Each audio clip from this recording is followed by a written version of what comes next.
श्रोता बंधु नमस्कार। ए मासर बेतार साहित्य पत्रिका साहित्य संसद को आपण मानकु सारस्वत स्वागत।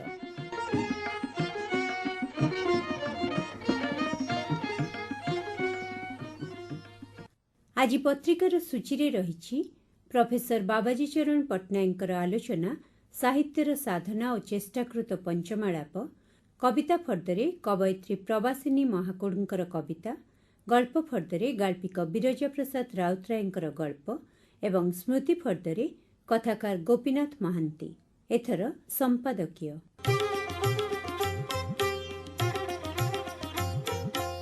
व्यक्तित्वर परिप्रकाश तथा समाजर विकास पाई संस्कृतिर विकास एवं चेतनार अभिवृद्धि निहाती आवश्यक। एही लक्ष्य को हासिल करिबा पाई लेखकंकर रहिछि गुरुदायित्व। लेखनी रे सामाजिक वास्तवतार कलात्मक अभिव्यक्ति समाज परिवर्तन रे सहायक होइथाय। ए क्षेत्र रे लेखक अंगीकारबद्ध। समाज रे रही साधारण मनिषर जंत्रणा को अनुभव करी भावावेगर परिप्रकाश करि पारिले ही यह सार्थक होइथाय। गोटिए अनुभूति कोटिए अनुभूति रे परिणत होई पारे। कलाकारर तुली रे हेउ बा लेखकर लेखनी रे जीवनर निच्छक चित्र तथा सत्य जुगे जुगे फुटी उठे। साहित्यर साधना माध्यम रे ही अनवद्य साहित्य सृष्टि होइथाय। एहा व्यक्तित्वर परिप्रकाश उपरे निर्भर करे एवं व्यक्तित्व व्यक्तिर नैतिकता चरित्र सौंदर्यबोध माध्यम रे प्रस्फुटित हुए। तेणु साहित्य समाज विकासर नियामक। यह चेतना को शाणित करी एक परिपूर्ण व्यक्तित्व तथा विकसित समाज गठन रे सहायक होइथाय।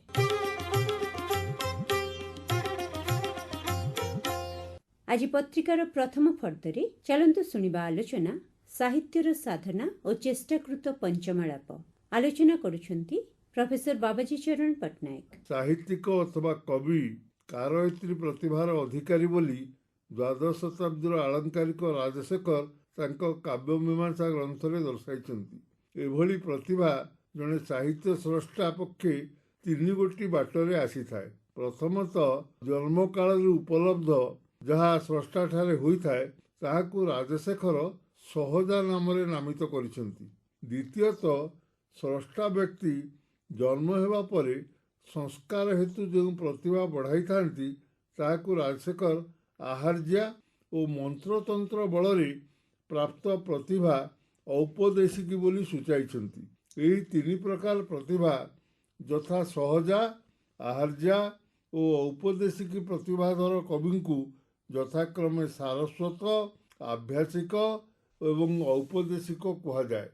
वस्तुतः जन्मज प्रतिभा और साधना आहारित प्रतिभा हेतु जड़े व्यक्ति साहित्यिक रूपे परिचित होइथांती। आचार्य सामदेवଙ୍କ मतरे काव्य कर्माणि कवेः समाधि परं व्याप्रियते। अर्थात काव्य कर्म पाई कवि समाधिस्थ हेबा आवश्यक। इंद्रिय ताड़ना मुक्त स्थिर बुद्धि प्राप्तिर अवस्था समाधि रे उपलब्ध हेउतिबारु साहित्यर भाव सर्वजनग्राह्य होइथाय। आचार्य मंगल और राजशेखर साहित्य रे यथाक्रमे अभ्यास और शब्द शक्ति को गुरुत्व देइथांती। तांको मतरे साहित्य सर्जन जेउठी व्यक्ति प्राणर स्वभावज विक्रिया सेठी साधना तांको प्राणावेगर स्वतस्फूर्त करणी। कही चेष्टा करी साहित्यिक हेबा उपहासर कथा। पाश्चात्य साहित्य रे जॉन किट्स कहला भली गछरे स्वाभाविक भावे पत्र आसवा भली कवितारे आपणा छाए भाव प्रदायक शब्द जोखी हो जाए। तेणु कविर कर्म होउची आकाश और माटी को शब्द रूपर पंजुली रे आबद्ध करिवो बोली मार्कली केलिस दर्शाई थांती। साहित्य साधना व्यक्ति स्रष्टार स्वाभाविक अंतप्रेरणार फलश्रुति। कोइलीर स्वर भली एभली साहित्यर प्रकाश और विकास प्रखर एवं स्वतस्फूर्त। यही कथा को कवि सूर्य बलदेव रथ सते जेपरी तुलनात्मक रीति दर्शाई जगते केवल जने हसिबे कवितारे ताहा एहीपरि अलकत द्रव नयने बोली ରସାଳ ଗହଳ ଶାଖାରେ ଖେଳି କବଳ କରୁତା କଳି କଳାପ କାକକି କରିବ ପଞ୍ଚମାଳାପ ଜଗତେ କେବଳ ଜନେ ହସିବେ ଏହି ତୋ ଫଳ। ଅର୍ଥାତ୍ ଆଖିରେ ଅଳତା ରଙ୍ଗ ବୋଳି ଆମ୍ବ ଗଛ ଶାଖାରେ ଖେଳି ଆମ୍ବ ବଉଳ ଖାଉଥିବା କାଉ କଣ କୋଇଲି ଭଳି ପଞ୍ଚମାଳାପ କରିପାରିବ? ଏହିପରି ସ୍ୱଭାବ ସୁଲଭ ଜନ୍ମଜ ସାହିତ୍ୟିକ ପ୍ରତିଭା ଘେନି ଜନ୍ମିଥିବା ସାହିତ୍ୟିକଙ୍କ ଭଳି ଜଣେ ଚେଷ୍ଟା କରି ସାହିତ୍ୟିକ ହେବା ସମ୍ଭବପର ନୁହେଁ। ବେଳେବେଳେ ଧୁଆମୂଳା ଓ ଅଧୁଆମୂଳା ମଧ୍ୟରେ ତାରତମ୍ୟ ବିଚାର ନ କରାଯାଇ ଜଣେ ଚେଷ୍ଟାକୃତ କବିଙ୍କୁ ଆଠଗଡ଼ ରାଜା ବାଲୁକେଶ୍ୱର ହରିଚନ୍ଦନ ଜଗଦେବ କବିଚନ୍ଦ୍ର ଉପାଧିରେ ଭୂଷିତ କରିଥିବାରୁ କବିସୂର୍ଯ୍ୟ ବଳଦେବ ରଥ ରାଜାଙ୍କୁ କହିଥିଲେ, ଆଜ୍ଞା, କବି ହୋଇଗଲେ ସମସ୍ତ ଲୋକେ, ରବି ହେଲେ ଜ୍ୟୋତି ରିଙ୍ଗଣ ପୋକେ। ଅର୍ଥାତ୍ ସବୁ ଲୋକ କବି ହୋଇଗଲେଣି ଏବଂ ଜୁଳୁଜୁଳିଆ ପୋକମାନେ ସୂର୍ଯ୍ୟ ହୋଇଗଲେଣି। ଏ କଥା କହିଲା ବେଳେ କବିଙ୍କର ବ୍ୟଙ୍ଗ ସବୁ କାଳର ଚେଷ୍ଟାକୃତ ସାହିତ୍ୟିକମାନଙ୍କ ପାଇଁ ପ୍ରଯୁଜ୍ୟ ହୋଇଛି ବୋଲି ବୁଝିବାକୁ ପଡ଼ିବ। ପୁଣି ଅନ୍ୟ ଭାଷାର ସାହିତ୍ୟରୁ ଉତାରି ନିଜର ସାହିତ୍ୟିକ ବଡ଼ପଣର ଛଇ ଦେଖେଇ ହେଉଥିବା କବିଙ୍କୁ ବୈଷ୍ଣବ ପାଣି ଏହିପରି ବ୍ୟଙ୍ଗ କରିଛନ୍ତି। ଏଣିକି ଯେ କବି ଗଣେ ବାହାରୁ ଅଛନ୍ତି ଘରକୁ ଜଣେ ନିଜ ଟେକ ରଖିବା କାରଣେ। ସାହିତ୍ୟିକର ସଜାତ ପ୍ରତିଭା ହିଁ ତା ସାହିତ୍ୟର ବିଳସିତ କୃତିତ୍ୱରୁ ଅବଧାରିତ ହୋଇଥାଏ।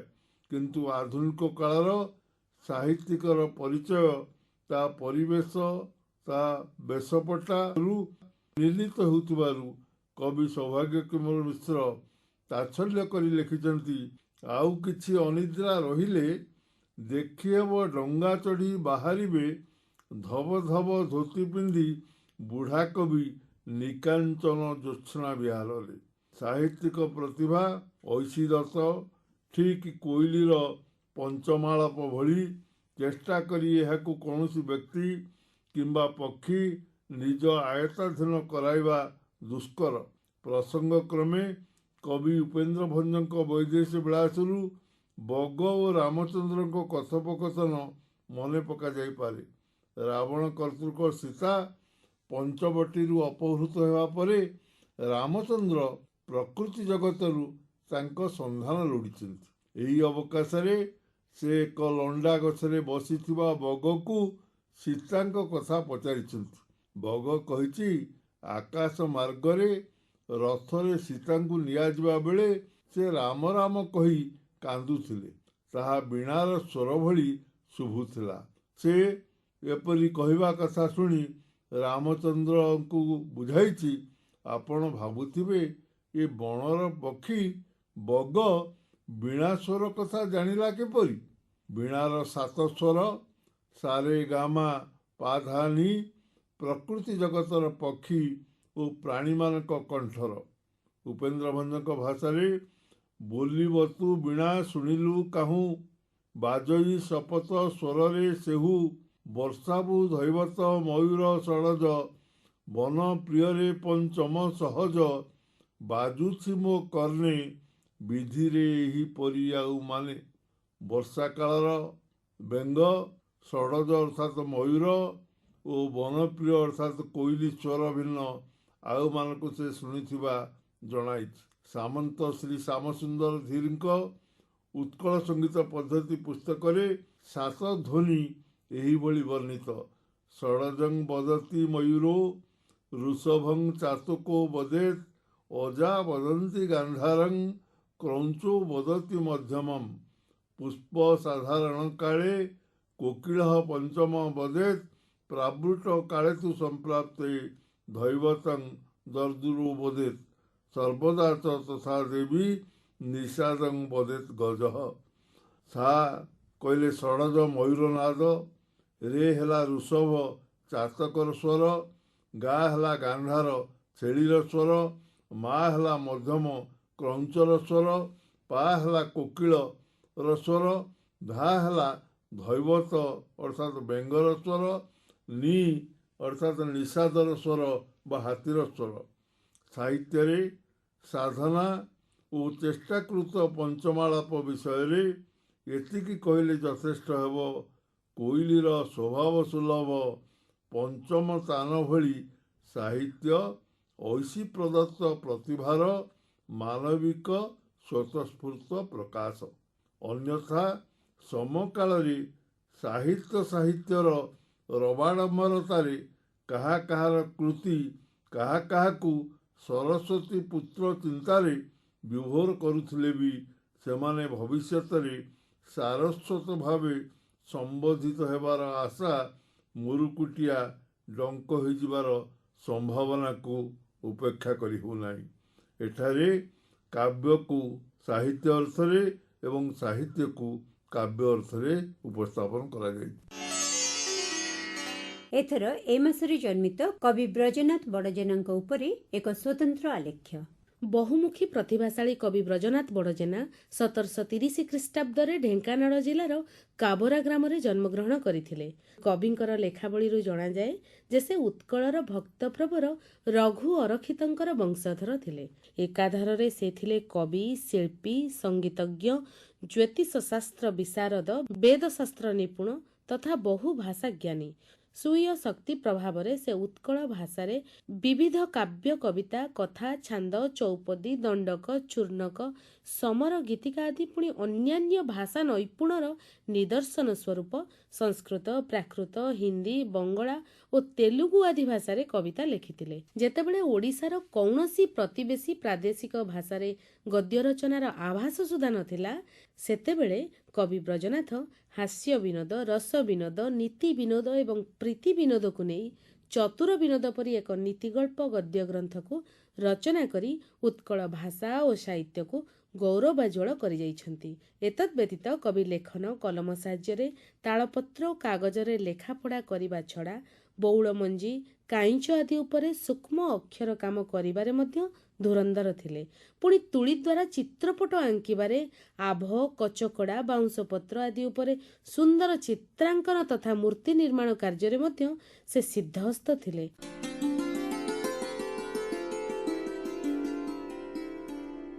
ଏଥର ଖୋଲିବା ପତ୍ରିକାର କବିତା ଫର୍ଦ୍ଦ। ଆଜି ଆମ ଗହଣରେ କବୟିତ୍ରୀ ପ୍ରବାସିନୀ ମହାକୁଡ଼। ତାଙ୍କର ପ୍ରଥମ କବିତା ପ୍ରତିଟି ଜନ୍ମରେ। ସବୁ ଭଲ ଋତୁରେ ତୁମେ ଆସିଥିଲ, ତୁମେ ହିଁ ଆକର୍ଷଣ, ତୁମେ ହିଁ ଆକର୍ଷିପାର ମୋର ସମଗ୍ର ଅସ୍ତିତ୍ୱକୁ ତୁମ ଆଖିର ଚୁମ୍ବକୀୟ ମାୟାରେ। ସବୁଠୁ ଭଲ ଋତୁରେ ତୁମେ ଆସିଥିଲ, ତୁମେ ହିଁ ଆକର୍ଷଣ, ତୁମେ ହିଁ ଆକର୍ଷିପାର ମୋର ସମଗ୍ର ଅସ୍ତିତ୍ୱକୁ ତୁମ ଆଖିର ଚୁମ୍ବକୀୟ ମାୟାରେ। ପୃଥିବୀରେ ଯେତେବେଳେ ଘଟି ସାରିଥାଏ ଋତୁ ପରିବର୍ତ୍ତନ, ଯେତେବେଳେ ଆହୁରି ପାଖେଇ ଯାଉଥାଏ ମୋ ପାଇଁ ଘର ପାଖ ଶ୍ମଶାନ, ନହେଲେ ମୁଁ ପାଖେଇ ଯାଉଥାଏ ତା ପାଖକୁ। ମୁଁ ଫୁଟି ସାରିଛି କବିତାରେ ଲକ୍ଷେ ଥର, ମୁଁ ଫୁଟି ସାରିଛି ମାଟିରେ ଲକ୍ଷେ ଥର, ମୁଁ ଫୁଟି ସାରିଛି କବିତାରେ ଲକ୍ଷେ ଥର, ମୁଁ ଫୁଟି ସାରିଛି ମାଟିରେ ଲକ୍ଷେ ଥର। କେତେବେଳେ ଅକ୍ଷରଙ୍କ ପାଇଁ, କେତେବେଳେ ଅକ୍ଷରଙ୍କୁ ନେଇ ଫୁଟିଛି ବାରମ୍ବାର ଏଇ ଜନ୍ମରେ। ପିଇ ସାରିଛି ମୋ ଭାଗର ବିଷ ଓ ପିୟୁଷ, ପିଇ ସାରିଛି ବାଦ ବିବାଦ ଅପବାଦର ତିକ୍ତ ମଧୁର ଜଳ। ପିଇ ସାରିଛି ମୋ ଭାଗର ବିଷ ଓ ପିୟୁଷ, ପିଇ ସାରିଛି ବାଦ ବିବାଦ ଅପବାଦର ତିକ୍ତ ମଧୁର ଜଳ। ସବୁକୁ ଚାଖିଛି ଧୀରେ ଧୀରେ, କେବେ ନିଜ ଜାଣତରେ, କେବେ ନିଜ ଅଜାଣତରେ। ଅଥଚ ମୁଁ କେବେ ଅବସୋଷ କରିନି, କେବେ ଅନୁତାପ କରିନି। ଅଥଚ ମୁଁ କେବେ ଅବସୋଷ କରିନି, କେବେ ଅନୁତାପ କରିନି। ଥରେ କବିତାର ହେଇଗଲା ପରେ ଆଉ କେଉଁ ଅନୁତାପ ଯନ୍ତ୍ରଣା ମୋ ପାଇଁ ସବୁ ଏକା କଥା। ଥରେ କବିତାର ହେଇଗଲା ପରେ ଆଉ କେଉଁ ଅନୁତାପ ଓ ଯନ୍ତ୍ରଣା ଏବେ ମୋ ପାଇଁ ସବୁ ଏକା କଥା। ଆଉ ଥରେ କହୁଛି, ତୁମେ ମୋତେ ସବୁଠୁ ବେଶୀ ଭଲ ଲାଗିଥିଲ, କାରଣ ସବୁଠୁ ସୁନ୍ଦର ଋତୁରେ ତୁମେ ଆସିଥିଲ ମୋ ଜୀବନକୁ। ମୋ ଆକର୍ଷଣର ତୁମେ ହିଁ କେନ୍ଦ୍ରବିନ୍ଦୁ ଥିଲ ଓ ରହିବ ପ୍ରତିଟି ଜନ୍ମରେ। ମୋ ଆକର୍ଷଣର ତୁମେ ହିଁ କେନ୍ଦ୍ରବିନ୍ଦୁ ଥିଲ ଓ ରହିବ ପ୍ରତିଟି ଜନ୍ମରେ। ତାଙ୍କର ଦ୍ୱିତୀୟ କବିତା ପ୍ରଜାପତି।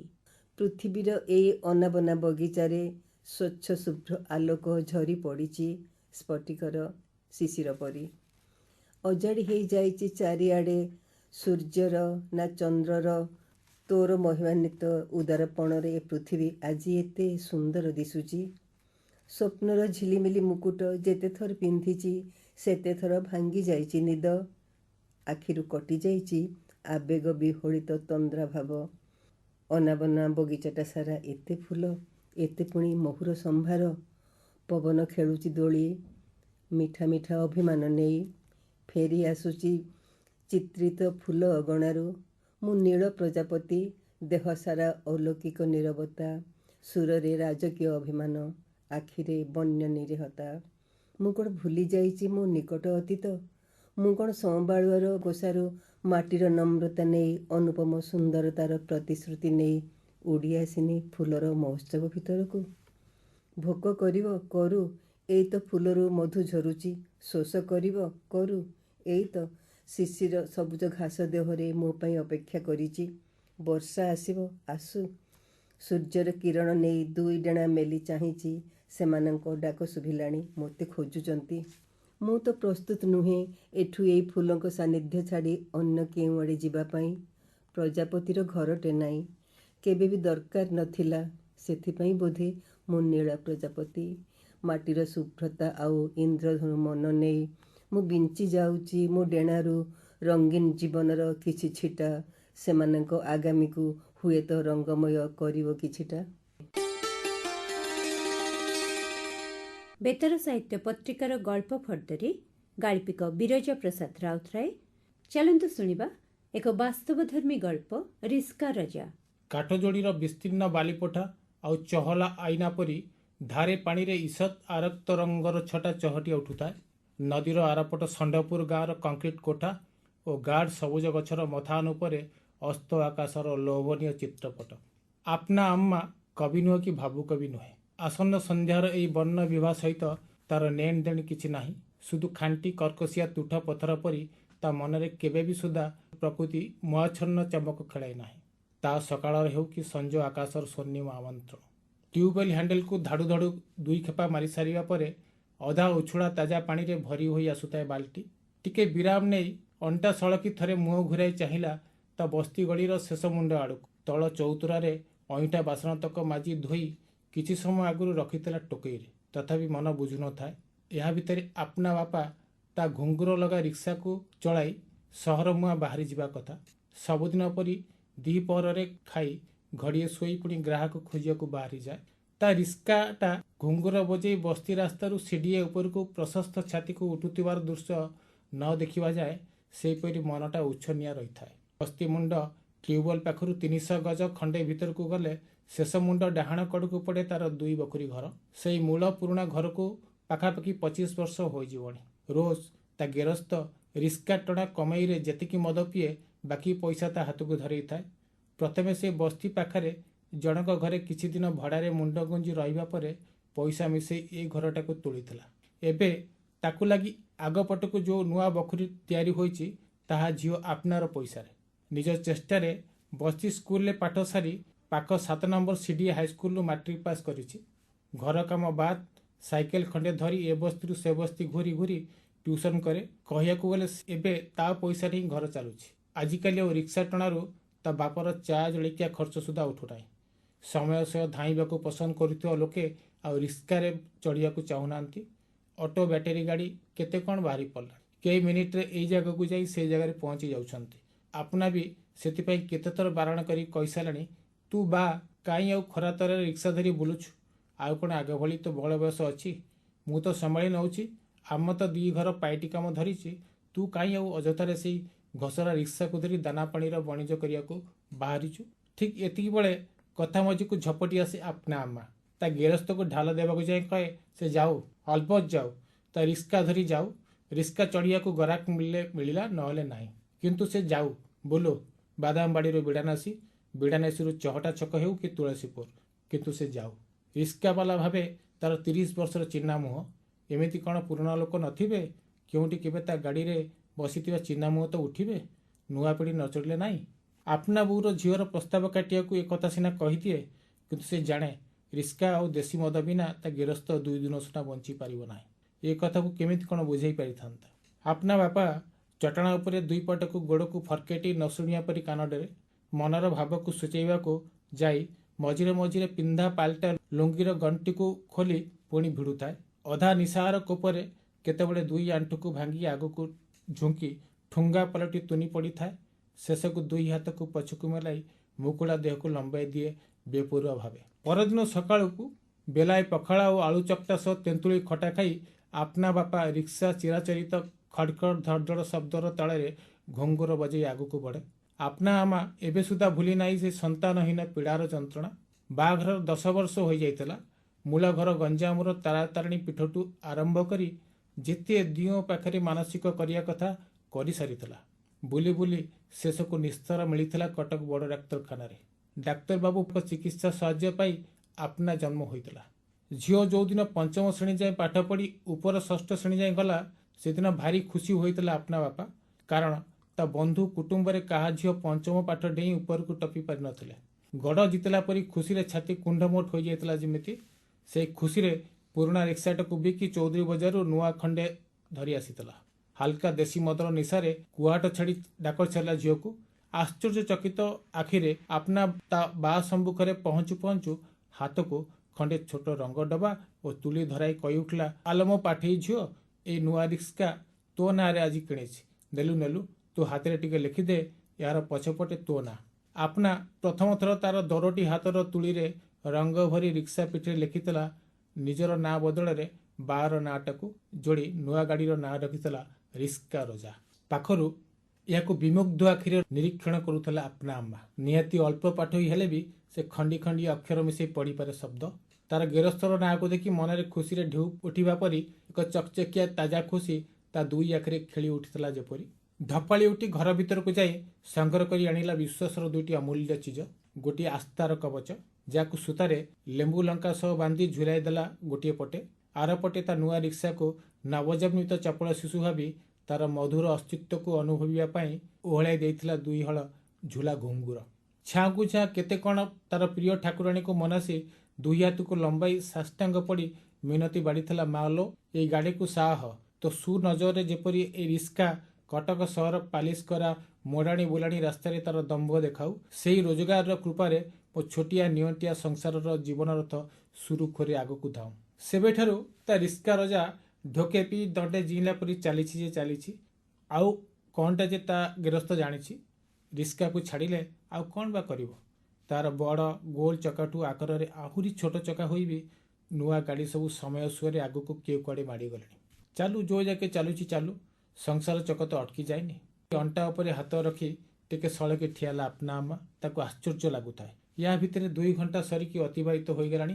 ता गेरस्तर द्वितीय पाड़ी रिस्का टणार शब्द एजाए कहीं सुविधा ना। से खाइबा परे तो बासनकुसन धरी ट्यूबवेल पाखक चली आसला। घड़िए सुधा भी विलंब होना ता घुंगुर बजा रिक्सा ए ट्यूबवेल कड़ रास्ता दे बाहरी जाए मुख्य बंद रास्ता को। भाभी आउ टिके चकित लगुला।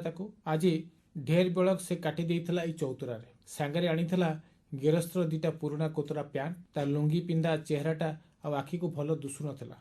मनुआटा पुणी मदुआटा दुसी बाबा केमिति ए सब को तार सिना निगाह नाही। हेले से ताकू आगुरु कहिछि बुध पुणे दिन कोडे जन्म होइतला। से तार मूल पीढ़ी श्रीकाकुलम आसी ओडिशार गंजाम रे थिले। सेइटू बहु वर्ष होई जीवणी छेका छेका होई आसी कटक सहरर अलगा अलगा जगार थान नैछंती। प्रथमे रहुथिबा रेल स्टेशन पाख बस्ती उच्छेद हला परे एइठी केबेटू आसी होइछंती थैथन। तार जन्मदिनटा से 2 दिन छाड़ी आसुची बोली स्मरण को आसीबारु सार्स पेन 2टा को धरी आनीला सफा करने से लगी सिमेंट चौतरा उपरे 2 परस्त साबुन मारी ताकू भिजई भेदई भल कर सफा करिछि। आउ 2 दिन पर पड़ी बसे पूर्णिमा।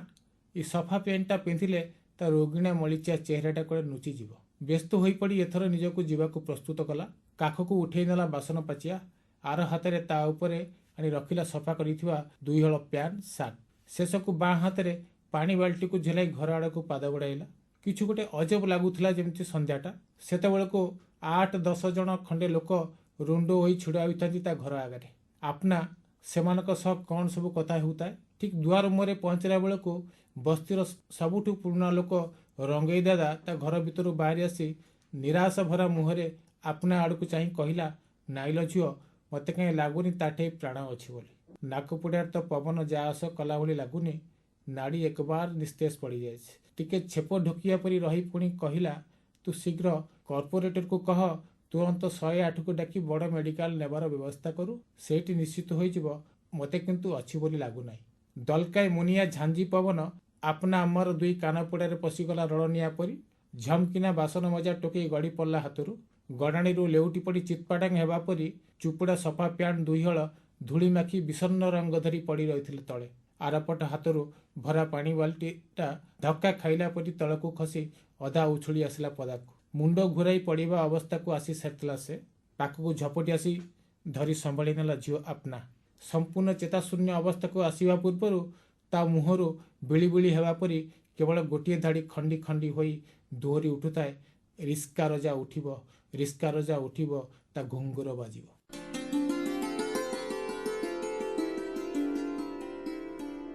एवं श्रोता बंधु आमर स्मृति पृष्ठ